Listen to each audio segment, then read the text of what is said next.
Shalom, selamat pagi anak-anak teacher. Apa kabarnya hari ini? Semoga kita semua dalam keadaan sehat ya nak. Sebelum kita belajar, teacher mau ingatkan dulu jangan lupa untuk selalu melakukan follow the Bible ya nak, yaitu bernyanyi, baca Alkitab, baru berdoa. Selama belajar di rumah, tetap jaga kesehatan, jaga kebersihan diri, selalu mengerjakan tugas yang dikasih ya. Oke, hari ini kita akan belajar tema 5A, organ gerak hewan dan manusia. Pada subtema 2, kita akan membahas pembelajaran 3 dan pembelajaran 4. Silakan dibuka bukunya ya nak. Oke, pelajaran hari ini ada 3 materi yang akan kita bahas. Yang pertama IPS, peta yang berkaitan dengan alam dan bentangan alam Indonesia. Yang kedua, bahasa Indonesia, masih membahas tentang ide pokok dan kalimat penjelas. Yang ketiga, kita akan membahas PPKN, yaitu membandingkan atau makna yang terkandung dalam nilai-nilai Pancasila. Oke. Adapun tujuan pembelajaran hari ini ada 3. Yang pertama, tujuan pembelajaran yang pertama, siswa mampu menentukan bentangan alam yang ada di Indonesia. Yang kedua, siswa mampu menentukan ide pokok dan kalimat penjelas. Yang ketiga, siswa mampu menentukan makna yang terkandung dalam setiap sila Pancasila. Oke. Yang pertama kita bahas tentang peta Indonesia. Lihat bukumu pada halaman 52. Di situ dapat kita lihat Pulau Sumatera bentuknya seperti apa, Kalimantan seperti apa, Jawa seperti apa, Sulawesi, Nusa Tenggara, Maluku, dan Papua Irian Jaya. Lihat juga keterangan yang ada pada buku pada halaman 52. Di situ ada dibuat misalnya yang berbentuk warna hijau berbentuk seperti ini, itu dinamakan dengan mutiara. Ada yang dinamakan dengan udang, ada yang dinamakan dengan ikan tuna, rumput laut, minyak, kayu putih, dan lain sebagainya. Lihat petamu pada buku halaman 52 ya nak. Oke, tugasmu untuk peta ini, tugas yang akan dikerjakan untuk peta ini, kamu menggambarkan peta ini kembali di buku catatanmu. Misalnya Pulau Sumatera bentuknya seperti apa, Kalimantan bentuknya seperti apa, Jawa bentuknya seperti apa, semua sampai dengan Papua Irian Jaya bentuknya seperti apa. Oke? Sekarang kita lanjut ke bentang alam di Indonesia ada 2. Yang pertama, kenampakan alam. Yang kedua, kenampakan alam ini terbagi atas 2. Yang pertama daratan dan perairan.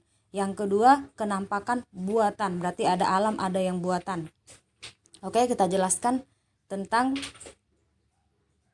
kenampakan alam dan buatan. Yang pertama kita bahas dulu tentang kenampakan alam. Kenampakan alam yang terbagi atas 2, wilayah dan daratan. Oke. Kalau dibilang daratan berarti contohnya pegunungan, gunung, dataran tinggi, dataran rendah, dan pantai. Oke, sekarang kita bahas tentang kenampakan buatan. Kenampakan buatan, contohnya apa? Contohnya danau, rawa, sungai, dan laut. Berarti itu buatan oleh manusia, bukan alam. Yang kedua, kita bahas tentang kenampakan buatan. Kenampakan alam. Sekarang kita bahas tentang kenampakan buatan. Contohnya apa? Pelabuhan, bandar udara, waduk, dan perkebunan. Oke. Sekarang kita masuk menemukan ide pokok dan kalimat penjelas. Ini hanya mengulang kembali ya. Kita harus tahu dulu apa itu ide pokok. Ide pokok merupakan suatu ide pengembang itu kemarin kan yang dibahas dalam suatu bacaan, bisa berupa kalimat inti atau pokok paragraf, paragraf. Ide pokok biasanya terletak di awal, di akhir, atau di akhir dan di awal paragraf. Oke. Ide pokok dapat ditentukan dengan 5 cara. Yang pertama, bacalah seluruh paragraf dengan cermat. Yang kedua, cermati kalimat pertama hingga akhir. Yang ketiga, baca kalimat demi kalimat sampai kamu menemukan ide pokok paragraf. Yang keempat, tandai ide pokok atau info penting dalam tiap paragraf. Yang kelima, tarik kesimpulan dari info penting tersebut dengan menggunakan bahasamu sendiri. Oke, udah ngerti kan gimana caranya menentukan ide pokok? Sekarang kita masuk ke materi selanjutnya.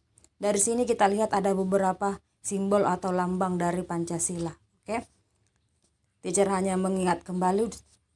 Anak-anak udah pasti tahu kan yang mana dengan lambang sila pertama dilambangkan dengan bintang. Sila kedua dilambangkan dengan rantai. Sila ketiga dilambangkan dengan pohon beringin. Keempat, kepala banteng, dan yang kelima dilambangkan dengan padi dan kapas. Oke, sekarang kita lanjutkan arti dari simbol atau lambang setiap sila. Oke, tadi sila pertama. Sila pertama itu dilambangkan dengan bintang yang memiliki arti apa? Yang memiliki arti bintang emas yang diartikan sebagai cahaya kerohanian bagi setiap manusia.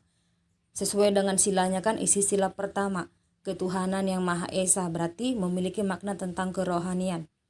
Oke, yang kedua, sila kedua. Mata rantai yang berbentuk segi empat dilambangkan dengan laki-laki, sedangkan lingkaran itu dilambangkan dengan perempuan. Oke, sila yang ketiga memiliki arti, pohon beringin memiliki arti. Sila ketiga, pohon beringin yang memiliki arti sebagai apa? Sebagai negara kesatuan yang memiliki latar belakang budaya yang bermacam-macam. Oke, sesuai dengan silanya Persatuan Indonesia. Sila yang keempat yang dilambangkan dengan kepala banteng memiliki arti banteng digunakan karena banteng merupakan hewan sosial yang suka berkumpul seperti halnya musyawarah, berarti dia merakyat. Makanya kerakyatan yang dipimpin dan seterusnya. Oke. Sekarang lanjut ke sila yang kelima. Sila kelima dilambangkan dengan padi dan kapas, memiliki arti yang melambangkan pangan dan sandang yang merupakan kebutuhan pokok semua rakyat Indonesia tanpa melihat status atau kedudukan. Makanya dibilang sila kelima, keadilan sosial bagi seluruh rakyat Indonesia. Oke, sekarang kita lanjut ke nilai yang terkandung pada tiap sila Pancasila, berarti karakter atau sifat yang menunjukkan setiap sila. Yang pertama, berarti percaya dan takwa terhadap Tuhan yang Maha Esa yang sesuai dengan agama dan kepercayaan masing-masing.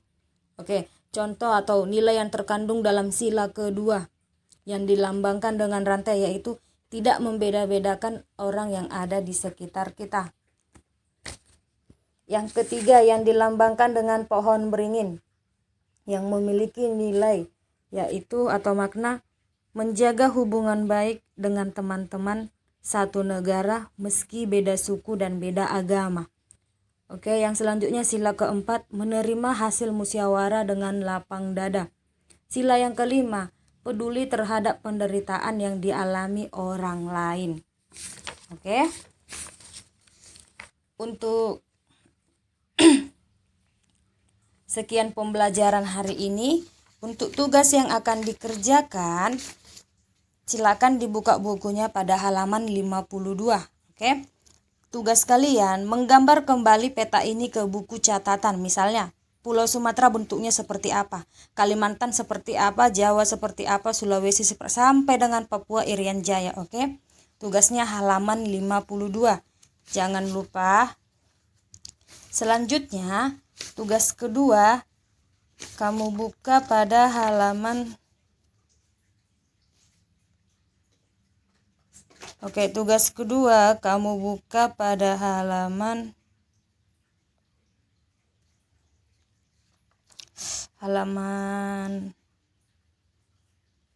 63. Pada halaman 63 kerjakan hanya nomor 1, 2, dan 3. Oke, sekian pembelajaran hari ini. Selamat belajar, Tuhan Yesus memberkati. Shalom.